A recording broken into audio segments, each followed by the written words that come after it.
ஒரு நாள் எங்கள் அம்மா, டேய் நான் வரக்கு ஒரு 2 ஹவர் ஆகும்டா, நான் மார்க்கெட்டுக்கு போயிட்டு ஒருத்தங்க பார்த்துட்டு வந்தான்னு சொன்னாங்க. எங்கள் அம்மா பொண்ணு கதவை சாத்திட்டு அந்த 3 புத்தகங்களையும் படிச்சுக்கிருக்கேன்.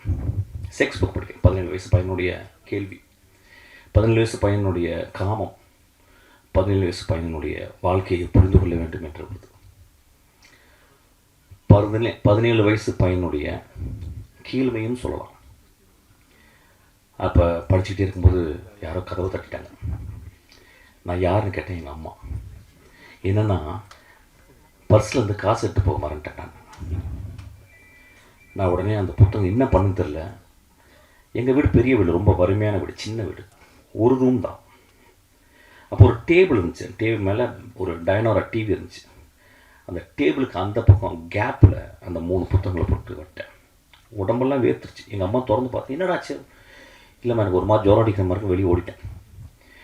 வெளியே ஓடி ஒரு 3 மணி நேரம் கிரிக்கெட் விளையாட போயிட்டேன். பக்கத்தில் உட்லண்ட்ஸு, அந்த பழைய உட்லண்ட்ஸ், அங்கே கிரிக்கெட் விளையாட போயிட்டு சாயங்காலம் ஒரு 6 மணிக்கு வரேன்.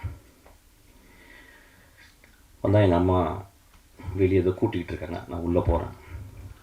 பார்த்தா எனக்கு பெரிய ஷாக்கு. அந்த 3 புத்தகம் ஏதோ கூட்டிருக்காங்க போல். உள்ளே போய் பார்த்தா அந்த 3 புத்தகம் இருக்குது. அதை எடுத்து எங்கள் அம்மா அந்த டேபிளில் வச்சு அது மேலே ஒரு சின்ன பேப்பர் வெயிட் வச்சுருந்தாங்க. எங்கள் அம்மாவை நான் பெரிய கடவுளாக பார்த்து தரணும்.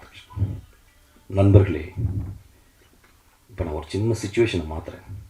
அந்த 17 வயது இன்றைக்கி உங்கள் முன்னால் பேசிக்கிறதுக்கு இந்த பையன் ஒரு பெண்ணாக இருந்த என்ன இருக்குன்னு வச்சுக்கிறேன். அப்போ எனக்கு ஒரு சுதந்திரம், ஒரு பெண்ணுக்கு சுதந்திரம் கொடுப்போமா? எங்கள் அம்மா அநேகமாக அவளை விளக்கமாத்தால் அடித்திருப்பாங்க என்று நினைக்கிறேன். காமம் ஆண்களுக்கு மட்டும் சொந்தமா?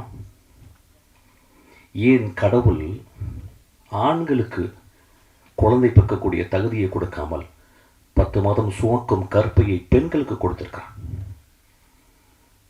நம்மளோட ஒரு படங்கு மேலே தான் அவங்க. நம்மளோட ஒரு படங்கு இயற்கையை அவங்கள ரொம்ப மதிக்குது. நம்மளோட அவங்க வரம் பெற்றவர்.